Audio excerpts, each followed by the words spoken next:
Hello दोस्तों, उम्मीद करता हूँ कि आप सभी अच्छे होंगे। दोस्तों फिर मैं आपके लिए बहुत इंपॉर्टेंट टॉपिक लेके आऊँ। वो जो टॉपिक है कि जब भी आप कोई AMD के प्रोसेसर के साथ कोई पीसी बिल्ड करना चाहते हैं, फिर मान लीजिए कोई लैपटॉप बाय करना चाहते हैं, फिर मान लीजिए कोई वर्क स्टेशन बनाना चाहते हैं, तो दोस्तों वहाँ पे आपने AMD के जो पावरफुल जो प्रोसेसर होते हैं तीन तरह के, उनके बारे में सुना होगा। एक जो होता है हमारा AMD के राइजन सीरीज के प्रोसेसर होते हैं, एक जो हमारे AMD के थ्रेडरिपर प्रोसेसर होते हैं, एक जो हमारे होते हैं AMD के EPYC प्रोसेसर होते हैं। तो दोस्तों आज के वीडियो में आपको इन तीनों का कंपैरिजन बताने वाला हूँ कि इनमें क्या खास बात होता है और ये जो प्रोसेसर होते हैं किस जगह में इस्तेमाल किए जाते हैं। तो दोस्तों ये सब चीज मैं आपको इस वीडियो में बताने वाला हूं। तो ये सब चीज जानने के लिए आप वीडियो को लास्ट तक देखते रहिए। तो देर ना करते हुए शुरुआत करते हैं।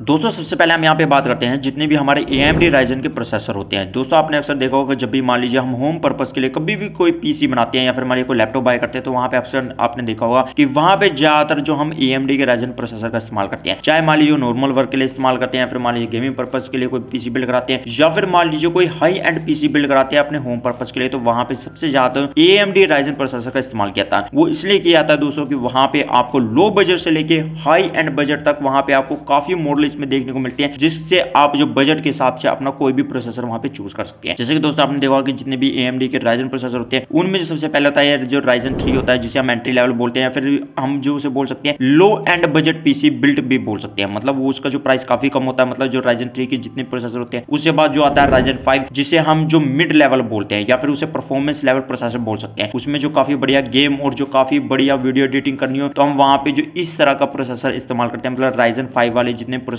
होते हैं वो ज्यादा इस्तेमाल करते हैं। फिर उससे ऊपर आता है हमारा जो AMD का राइजन 7 प्रोसेसर, जिसे हम परफॉर्मेंस लेवल का प्रोसेसर वहां पे बोलते हैं, या फिर उसे हम हाई एंड जो पीसी बिल्ड करना बोल सकते हैं, क्योंकि वहां पे उसका जो प्राइस काफी ज्यादा होता है। फिर उससे ऊपर होता है जो राइजन 9, मतलब जो एंथुसियास्ट होता है, मतलब उसका जो प्राइस काफी ज्यादा होता है, और जो बहुत ज्यादा वीडियो एडिटर होते हैं या फिर मान लीजिए जो हैवी गेम खेलना चाहते हैं, तो वो जो है इस प्रोसेसर का इस्तेमाल करते हैं। तो दोस्तों आपने देखा होगा कि वहां पे जो हमारे AMD राइजन जितने प्रोसेसर होते हैं उनमें आपको बजट के हिसाब से वहां पे काफी संख्या में जो CPU या फिर APU देखने को मिलते हैं, और आप वो बजट के हिसाब से वहां पे बाय कर सकते हैं और अपने बजट के हिसाब से वहां पे कोई भी पीसी बिल्ड कर सकते हैं, फिर कोई लैपटॉप बाय कर सकते हैं। तो इनमें आपको काफी संख्या में वहां पे जो प्रोसेसर देखने को मिलते हैं। तो दोस्तों यहाँ पे जितने भी हमारे AMD राइजन के प्रोसेसर होते हैं उनके लिए जो सॉकेट होनी चाहिए मदरबोर्ड में, वो AM4 सॉकेट होनी चाहिए। मतलब आप कोई भी AM4 सॉकेट वाला जो मदरबोर्ड बाय कीजिए और वहां पे आपके काफी संख्या में जो प्रोसेसर सपोर्ट करते हैं। कई जो प्रोसेसर होते हैं, मतलब कहीं जो चिपसेट होती है वो जो हमारे पुराने मॉडल को या फिर मान लीजिए पुरानी चिपसेट है वो न्यू मॉडल को सपोर्ट नहीं करती, पर तब भी वहां पे आपको देखने को मिलेगा कि हर एक मदरबोर्ड जो काफी संख्या में वहां पे काफी जो प्रोसेसर सपोर्ट करता है जो AMD राइजन वाले होते हैं। तो वहां पे आप अपने बजट के हिसाब से कोई भी प्रोसेसर लगा सकते हैं और उस हिसाब से आप पीसी बिल्ड कर सकते हैं। तो दोस्तों ये तो बात हो गई हमारे AMD के राइजन प्रोसेसर के बारे में। अब दोस्तों हम बात करते हैं यहाँ पे जो हमारे AMD के राइजन थ्रेडरिपर प्रोसेसर होते हैं ये कहाँ पे इस्तेमाल किए जाते हैं और इसमें क्या खास बात होती है। तो दोस्तों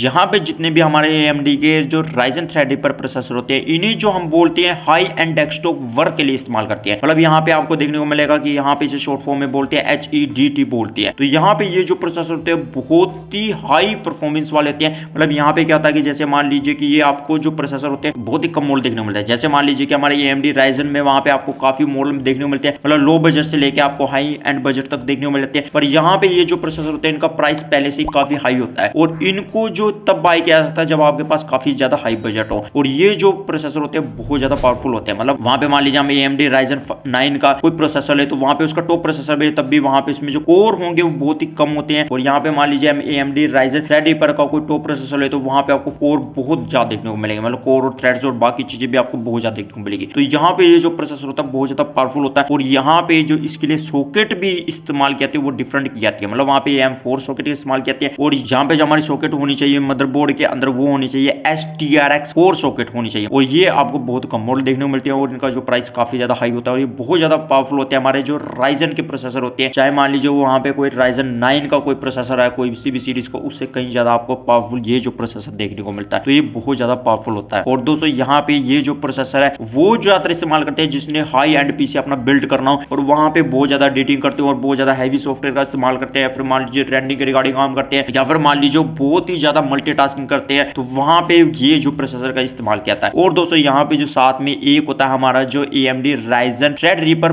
प्रो प्रोसेसर, जो ज्यादातर की वर्क स्टेशन में इस्तेमाल इस्तेमाल कहते हैं, मतलब वहां पे क्या आता है कि उसके लिए जो सॉकेट वाला मदरबोर्ड होना चाहिए वो जो होना चाहिए SWRX8 वाला मदरबोर्ड होना चाहिए। तो वहां पे उसमें जो ये जो प्रोसेसर लग सकता है, और वो उसमें भी आपको कोर काउंट्स जो होते हैं काफी ज्यादा संख्या देखने मिलते हैं, मतलब वहां पे कोर थ्रेड्स या फिर कैश मेमोरी होती है, या फिर मान लीजिए फ्रिक्वेंसी होती है, या फिर मेमोरी सपोर्ट होती है, वो काफी ज्यादा सपोर्ट होती है। और वहीं पे दोस्तों क्या होता है कि हमारे जो AMD थ्रेडरिपर प्रो जो प्रोसेसर होते हैं, मतलब यानी कि वर्क स्टेशन में जो इस्तेमाल करते हैं, उसी में सिर्फ आपकी जो ECC मेमोरी सपोर्ट करता है, पर बाकी जो आप प्रोसेसर देखेंगे उनमें आपको ECC का सपोर्ट नहीं देखने को मिला, मतलब मेमोरी सपोर्ट नहीं देखने को मिलेगा। तो यहाँ पे दोस्तों ये फर्क होता है। दोस्तों यहाँ पे मैं पूरा आपको एग्जांपल के थ्रू समझाऊंगा, मतलब यहाँ पे मैं AMD Ryzen 9 का कोई प्रोसेसर लूंगा और यहाँ पे जो थ्रेडरिपर का प्रोसेसर लूंगा उसमें आपको बताऊंगा कि यहाँ पे कोर जो थ्रेड्स, कैश मेमोरी, फ्रिक्वेंसी, या फिर मान लीजिए रैम सपोर्ट, या फिर मान लीजिए PCI स्लॉट, वहां पे उसका TDP और वहां पे जो उनका प्राइस में भी क्या डिफरेंस होता है। मैं आपको सब कुछ ये बाद में आपको पूरा डिटेल में समझाऊंगा। सबसे पहले तो हम ये जान लेते हैं कि लास्ट में जो हमारा AMD का EPYC प्रोसेसर रहता है ये कहां पे इस्तेमाल किया जाता है, उसके लिए सॉकेट कौन सी इस्तेमाल की जाती है। फिर मैं आपको पूरा यहाँ पे डिफरेंस बताऊंगा कि इनमें जो हम एग्जांपल लेंगे वहां पे टॉप प्रोसेसर की, तो वहां पे इन सब में कंपैरिजन क्या है। तो दोस्तों अभी हम यहाँ पे बात करते हैं AMD का EPYC प्रोसेसर के बारे में। तो दोस्तों जितने भी हमारे AMD के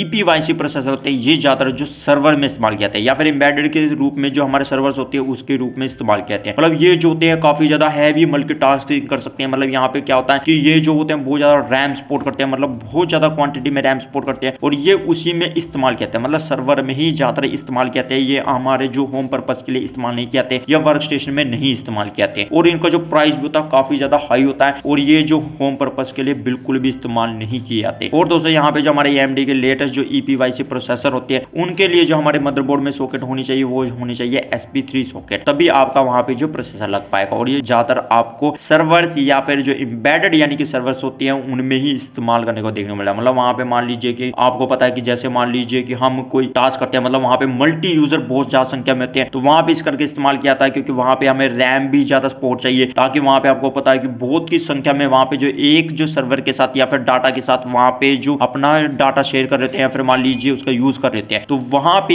इन जो प्रोसेसर का इस्तेमाल किया जाता है। क्योंकि वहां पे दोस्तों क्या होता है कि मल्टीटास्किंग बहुत ज्यादा होती है। आपने देखा होगा कि कोई यूजर कुछ कर रहा, कोई यूजर कुछ कर रहा, मतलब सर्वर के थ्रू, मतलब नेटवर्क के थ्रू, तो वहां पे इन जो प्रोसेसर का बहुत ज्यादा इस्तेमाल किया जाता है, तो ये वहीं पे इस्तेमाल किए जाते हैं। तो दोस्तों ये तो बात हो गया हमारी AMD Ryzen के प्रोसेसर के बारे में, AMD जो थ्रेडरिपर प्रोसेसर होते हैं और जो AMD के EPYC प्रोसेसर होते हैं। हम दोस्तों हम इन तीनों प्रोसेसर में सबसे टॉप मॉडल लेते हैं जो अब तक है, और उनमें हम कंपैरिजन देखते हैं। तो दोस्तों यहाँ पे सबसे पहले मैं AMD Ryzen जो 9 प्रोसेसर में 5000 सीरीज का कोई प्रोसेसर लेता हूँ, वहां पे जो मैं प्रोसेसर लेता हूँ AMD Ryzen 9 5950X कोई प्रोसेसर लेता हूँ। और दोस्तों यहाँ पे जो मैं AMD Ryzen थ्रेडरिपर में जो प्रोसेसर लेता हूँ वो लेता हूँ 3990X जो प्रोसेसर लेता हूँ। और दोस्तों यहाँ पे मैं जो AMD EPYC में जो प्रोसेसर लेता हूँ 7763 लेता हूँ, मतलब जो जिसका जो कोर नेम है वो जो मिलान है। अगर दोस्तों इनके बीच में मैं अगर जो course, thread, cache memory, frequency या रैम सपोर्ट या फिर इनकी TDP कितनी है, अगर इनके बीच में कंपैरिजन देखो, जैसे कि आप अपने स्क्रीन पर देख सकते हैं, तो यहाँ पे आप देखिए कि जैसे AMD Ryzen 9 5950X के अगर जब हम कोर्स देखें तो यहाँ पे आपको कोर्स 16 देखने को मिलते हैं, 32 थ्रेड देखने को मिलते हैं। अगर जो AMD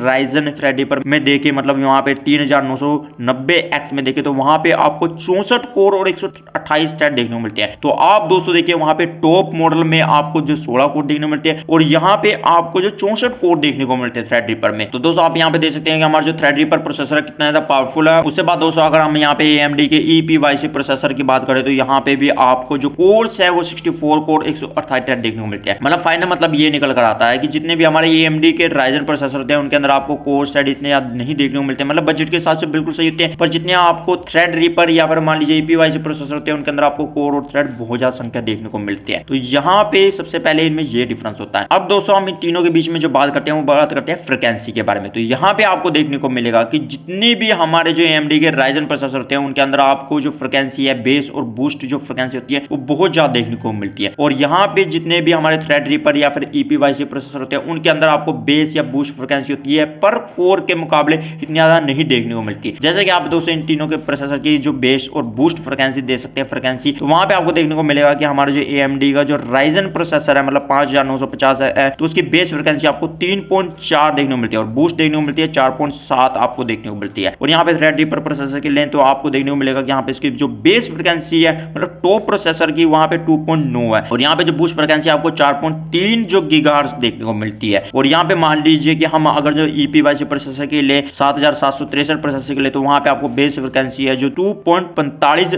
और बूस्ट फ्रिक्वेंसी आपको 3.5 देखने को मिलती है। तो दोस्तों सिंपल मतलब यह है कि यहाँ पे जो AMD के Ryzen जो प्रोसेसर होते हैं, मान लीजिए आप लो वाला भी कोई प्रोसेसर ले रहे हैं, तो वहां पे आपको जो बेस्ट और बूस्ट फ्रिक्वेंसी होती है मतलब पर कोर की, वो काफी ज्यादा देखने को मिलती है। और वहां पे थ्रेडरीपर की आपको उससे कम देखने को मिलती है, मतलब वहां पे जो आपकी बेस्ट और बूस्ट फ्रिक्वेंसी होती है वो काफी कम देखने को मिलती है, मतलब Ryzen प्रोसेसर के मुकाबले, मतलब पर कोर के मुकाबले। और यहाँ पे जो हमारे EPY से प्रोसेसर होते हैं उनमें अगर आप बाकी प्रोसेसर देखेंगे और टॉप वाला प्रोसेसर देखेंगे, उनमें आपको जो बेस और बूस्ट फ्रिक्वेंसी है वो काफी कम देखने को मिलती है, मतलब यहाँ पे इनमें ये जो फर्क होता है। तो दोस्तों यहाँ पे आप अकेला ये नहीं देख सकते कि वहां पे जो कोर या थ्रेड ज्यादा है, आपको ये भी देखना होता है कि फ्रिक्वेंसी किसकी ज्यादा है, मतलब पर कोर के हिसाब से। जैसे Ryzen प्रोसेसर जितने भी होते हैं उनमें आपको जो बेस और बूस्ट काफी ज्यादा फ्रिक्वेंसी देखने को मिलती है, थ्रेडरीपर में उससे कम। और जो आपको जो EPY से प्रोसेसर होते हैं उनमें आपको बेस और बूस्ट जो फ्रिक्वेंसी होती है और कम देखने को मिलेगी। और दोस्तों कहीं में आपको जो फ्रिक्वेंसी ज्यादा देखने को मिल सकती है, पर वहां पे दोस्तों आपको कोर और थ्रेड्स कम देखने को मिलेंगे। जैसे मान लीजिए हम AMD का कोई EPY से प्रोसेसर लेते हैं, वहां पे आपको जो बूस्ट फ्रिक्वेंसी है वो 4.10 गीगाहर्ट्ज तक भी देखने को मिलेगी, और वो इतनी ज्यादा नहीं है जितनी हमारे जो AMD Ryzen प्रोसेसर पर कोर के हिसाब से देती है। तो आप देखेंगे कि वहां पे AMD Ryzen प्रोसेसर में जो हमारी जो फ्रिक्वेंसी होती है काफी ज्यादा होती है। तो दोस्तों ये तो बात हो गया हमारे तीनों के बीच में जो हमारे कोर्स, थ्रेड्स और जो फ्रिक्वेंसी के बारे में। अब दोस्तों हम बात करते हैं इन तीनों के बीच में जो कैश मेमोरी जो हमें कितनी मिलती है। तो अगर हम दोस्तों यहाँ पे ले AMD Ryzen 9 5950X में यहाँ पे जो कैश मेमोरी ले, तो वो आपको यहाँ पे जो L3 कैश मेमोरी होती है वो 64 MB की यहाँ पे देखने को मिलती है। अगर दोस्तों हम यहाँ पे जो थ्रेडरीपर हमारा जो प्रोसेसर होता है 3990X के अंदर ले, तो वहां पे आपको 256 MB की जो कैश मेमोरी देखने को मिलती है। अब दोस्तों यहाँ पे हम जो AMD के जो EPY से प्रोसेसर होते हैं, मतलब 7763 जो प्रोसेसर है उसके अंदर अगर हम जो कैश मेमोरी देखें, मतलब हमारी जो L3 कैश मेमोरी हमें कितनी मिलती है, तो वो जो हमें मिलती है 256 MB की कैश मेमोरी देखने को मिलती है। और दोस्तों यहाँ पे जो है हमारे जो अब लेटेस्ट जो AMD EPY से के जो प्रोसेसर आने वाले हैं उनमें आपको 800 MB तक भी जो कैश मेमोरी देखने को मिलेगी। तो आप दोस्तों देख सकते हैं कि इनमें जो आपको फ्यूचर में कितनी ज्यादा जो कैश मेमोरी अवेलेबल होगी, तो वो जो प्रोसेसर उतना ज्यादा फास्ट होगा। उससे बाद दोस्तों अब हम यहाँ पे बात करते हैं रैम सपोर्ट के बारे में, और यहाँ पे हमें जो कौन से चैनल का सपोर्ट मिलता है। तो दोस्तों यहाँ पे जितने भी हमारे AMD Ryzen के जितने भी प्रोसेसर होते हैं वो जो होते हैं ड्यूल चैनल सपोर्ट करते हैं, और वो मैक्सिमम से मैक्सिमम जो है 128 GB तक रैम सपोर्ट करते हैं। जैसे कि मान लीजिए हमारा जो AMD का टॉप प्रोसेसर है, मतलब AMD Ryzen 9 5950X है, तो यहाँ पे जो हमारी रैम सपोर्ट होती है वो 128 GB रैम सपोर्ट होती है। यहाँ पे जो ड्यूल चैनल की रैम सपोर्ट करता है। और जितने भी हमारे जो थ्रेडरीपर प्रोसेसर होते हैं वो जो हमारे क्वाड चैनल रैम सपोर्ट करते हैं, मतलब वहां पे आपको जो मैक्सिमम जो ट्रांसफर स्पीड है या बैंडविड्थ होती है मतलब रैम से, वो बहुत ज्यादा इन्हें मिलती है। मतलब वहां पे क्या होता है कि हमारा जो डाटा ट्रांसफर है जो CPU तक बहुत तेजी से होता है, क्योंकि वहां पे हमारी जो बैंडविड्थ है या ट्रांसफर रेट जो होती है वो बहुत ज्यादा होती है। इसी करके वहां पे जब हमारी सॉलिड स्टेट ड्राइव या हार्ड डिस्क ड्राइव से जब डाटा रैम तक जाएगा, रैम में वहां पे जब काफी तेजी से CPU तक जाएगा, तो वो काफी तेजी से वहां पे जो सोल्व भी हो पाएगा, मतलब वहां पे जो काफी तेजी से जो हमारी प्रॉब्लम को उसको सोल्व भी कर पाएगा। तो यहाँ पे ये होता है, मतलब वहां पे हमें क्या होता है कि AMD के जितने भी Ryzen प्रोसेसर है वहां पे हमें डुअल चैनल का सपोर्ट मिलता है। यहाँ पे जो थ्रेडरीपर में होता है क्वाड चैनल का सपोर्ट मिलता है, और जो AMD के EPY से प्रोसेसर होते हैं उनमें हमें जो 8 चैनल का सपोर्ट मिलता है। मतलब वहां पे जो हमारी बैंडविड्थ होती है, ट्रांसफर रेट होती है, वो बहुत ज्यादा होती है, जिसकी वजह से क्या होता है कि वहां पे मान लीजिए मल्टीटास्किंग हम कोई काम करना चाहते हैं, तो वो जो होता है काफी तेजी से होता है। क्योंकि वहां पे क्या होता है कि मान लीजिए कोई हम काफी संख्या में वहां पे मान लीजिए सर्वर से कोई डाटा उठा रहे हैं, फिर वो जो रैम के अंदर जाएगा और वहां पे इतनी ज्यादा स्टोरेज कैपेसिटी भी होगी, और वहां पे क्या होगा कि फिर उससे बाद उससे की डाटा ट्रांसफर स्पीड है CPU तक वो काफी ज्यादा होगी, जिसकी वजह से हमारे वहां पे जो काम है बड़ी तेजी से हो पाएंगे। तो यहाँ पे दोस्तों ये होता है। और यहाँ पे दोस्तों क्या होता है कि हमारा जो AMD Ryzen प्रोसेसर होते हैं वो जो 128 GB तक टॉप रैम सपोर्ट करते हैं, और यहाँ पे जो हमारे AMD थ्रेडरीपर प्रोसेसर होते हैं, मतलब वर्क स्टेशन में इस्तेमाल किए जाते हैं, फिर हमारे नॉर्मल वर्क के लिए, वहां पे वो जो 512 GB से लेके 2 TB तक वहां पे जो हमारी रैम सपोर्ट करते हैं। तो वहां पे आप दोस्तों देखिए कि रैम स्टोरेज कैपेसिटी भी हमें कितनी ज्यादा मिलती है। और उससे बाद दोस्तों हम अगर जो बात करें कि हमारे जो AMD EPY से प्रोसेसर होते हैं उनमें जो हमें 4 TB तक रैम सपोर्ट देखने को मिलती है, मतलब वहां पे आप पर डीम के अंदर 512 GB की रैम लगा सकते हैं। तो वहां पे दोस्तों आप देखिए कि आपको रैम सपोर्ट कितना ज्यादा मिलता है। तभी दोस्तों वहां पे जितने भी हमारे जो सर्वर में जो सबसे ज्यादा प्रोसेसर इस्तेमाल किया जाता है वो जो EPY से प्रोसेसर इस्तेमाल किया जाता है। क्यों? क्योंकि वहां पे जो रैम सपोर्ट बहुत ज्यादा होती है, क्योंकि वहां पे जो मान लीजिए सर्वर में काफी ज्यादा लोड पड़ रहा है, तो रैम स्टोरेज भी काफी ज्यादा चाहिए। तो वहां पे देखिए 4 TB तक रैम सपोर्ट देखने को मिलता है, और वहां पे 8 चैनल का सपोर्ट मिलता है, मतलब वहां पे जो ट्रांसफर रेट है मतलब CPU तक वो भी काफी ज्यादा होगी, जिसकी वजह से हमारा जो डाटा है मतलब काफी जगह से डाटा कोई जा रहा है और वहां पे वो रैम में स्टोर हो जा रहा है, फिर उसके बाद जो उसे CPU सोल्व कर रहा है। इसी करके जो वहां पे सर्वर में सबसे ज्यादा जो हमारा AMD EPY से जो प्रोसेसर इस्तेमाल किए जाते हैं, क्योंकि वो जो 8 चैनल का सपोर्ट करता है और वहां पे जो ट्रांसफर स्पीड काफी है उसकी, मतलब CPU तक मतलब डाटा भेजने की, मतलब वहां पे बैंडविड्थ काफी ज्यादा होती है। और साथ में वहां पे क्या होता है कि वो बहुत ज्यादा रैम सपोर्ट करता है। और यहाँ पे जो हमारे AMD के Ryzen प्रोसेसर होते हैं वो जो 128 GB तक ही रैम सपोर्ट करते हैं, और वो जो एफिशिएंट होती है हमारे हमारे होम पर्पस के लिए। वहाँ पे ज्यादातर दोस्तों हम ज्यादातर कितनी रैम इस्तेमाल करते हैं होम पर्पस के लिए, 16 GB है, 32 GB है, 64 GB, उससे ज्यादा की ज्यादातर इस्तेमाल ही नहीं करते। और थ्रेडरीपर में जो होती है मतलब वर्क स्टेशन में जो इस्तेमाल करते हैं, जो हाई एंड पीसी बनाना चाहते हैं, मल्टीटास्किंग करना चाहते हैं या काफी ज्यादा सॉफ्टवेयर का एक ज्यादा इस्तेमाल करते हैं, तो वहाँ पे देखिए कि उसमें 2 TB तक इस्तेमाल हो जाती है, मतलब 512 GB से लेकर 2 TB तक, तो वहाँ पे वो भी काफी यानी कि एफिशिएंट है। इसी तरह यानी कि ये जो प्रोसेसर इस हिसाब से बनाए होते हैं, मतलब वर्क के हिसाब से बनाए होते हैं। तो दोस्तों ये तो बात होगी कि हमारी इसमें जो रैम सपोर्ट की कैसे होती है। अब दोस्तों हम यहाँ पे बात करते हैं कि और क्या इनमें डिफरेंस होता है। दोस्तों यहाँ पे जो हमारे AMD जितने भी प्रोसेसर होते हैं, मतलब राइजन प्रोसेसर होते हैं, उनमें आपको जो PCI लैन सपोर्ट देखने को मिलता है, मतलब जिसमें हम ग्राफिक्स कार्ड लगाते हैं या फिर हमारे वीडियो कार्ड लगाते हैं, मतलब वहाँ पे हमारा जो PCI एक्सप्रेस X16 स्लॉट होता है, X8 होता है, X4 लैन वाला होता है और वहाँ पे X1 लैन वाला होता है, मतलब उनमें हम डिफरेंट कार्ड लगाते हैं अपने पर्पज के हिसाब से। तो वहाँ पे दोस्तों आप मैक्सिमम जो है PCI एक्सप्रेस जो लैन का इस्तेमाल कर सकते हो, 24 लैन का इस्तेमाल कर सकते हैं, पर हम इतनी ज्यादा इस्तेमाल नहीं करते। हम ज्यादातर एक ग्राफिक्स कार्ड लगाते हैं या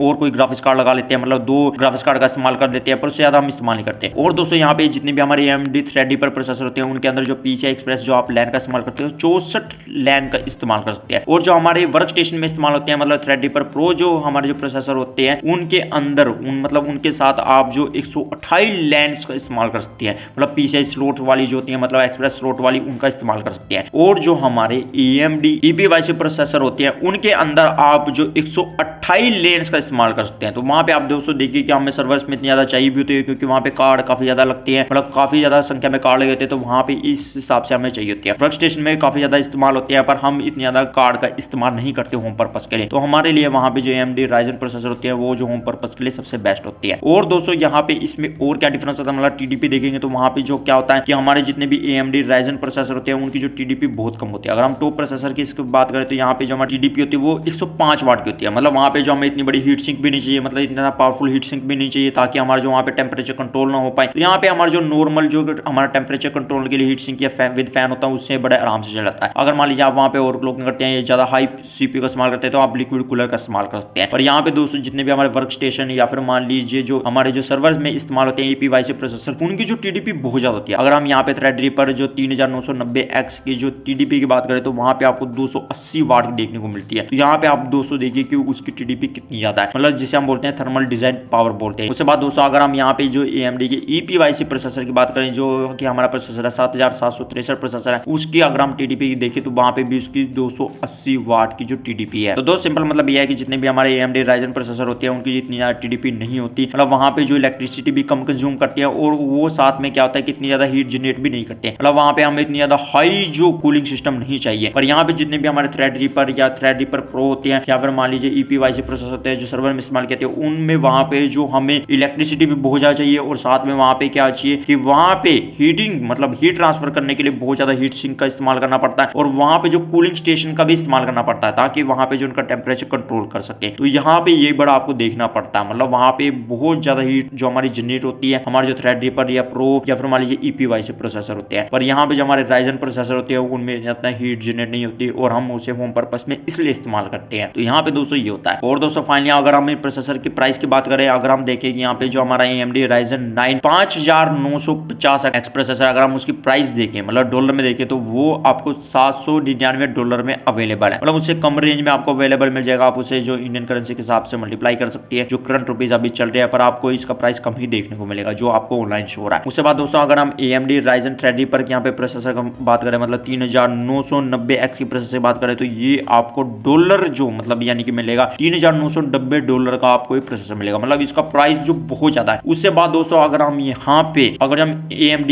EPYC प्रोसेसर बात करें जो 7763 जो प्रोसेसर है, अगर हम यहाँ पे इसका प्राइस देखें तो यहाँ पे आपको $7890 का ये जो प्रोसेसर देखने को मिलेगा। और अगर हम इसे इंडियन करेंसी के हिसाब से देखें तो आप देखिए कि वो हमारा जो प्रोसेसर है कितना ज्यादा हाई है। अगर दोस्तों यहाँ पे मान लीजिए हम AMD राइजन 9 का मतलब 5950X प्रोसेसर लेकर और वहाँ पे जो हाई एंड जो ग्राफिक्स कार्ड लेकर और मान लीजिए कि कैबिनेट अपनी बढ़िया लेकर उसमें जो अपना कूलिंग सिस्टम भी लगवाए, और साथ में मान लीजिए कि वहाँ पे अपने जो हाई मॉनिटर भी बाय करे, मतलब यानी कि काफी अच्छा मॉनिटर बाय करे, मतलब काफी इंच वाला और काफी हाई रेजोल्यूशन वाला 4K वाला, और वहाँ पे हम जो महंगे से महंगे पार्ट्स बाय करके वो काफी संख्या में वहाँ पे सोल्यूशन ड्राइव लगाकर मान लीजिए हार्ड डिस्क ड्राइव लगाकर वहाँ पे PC कोई बिल्ड करना चाहे, तब भी उसका जो प्राइस है इस CPU के मुकाबले जो हमारा अकेला ये CPU हमें जो मिल रहा है AMD EPYC उसके मुकाबले, तब भी हमारा जो PC है कम बजट का ही बनेगा और ये काफी अच्छा बनेगा और पूरा PC बनेगा। और यहाँ पे हमें जो अकेला CPU मिल मिल रहा है। तो यहाँ पे दोस्तों ये होता है। तो दोस्तों सिंपल मतलब यहाँ पे है कि हमारे जितने भी AMD Ryzen के जितने प्रोसेसर होते हैं वो जो हमारे होम पर्पस में इस्तेमाल करते हैं, चाहे मान लीजिए लो बजट से लेके हाई एंड बजट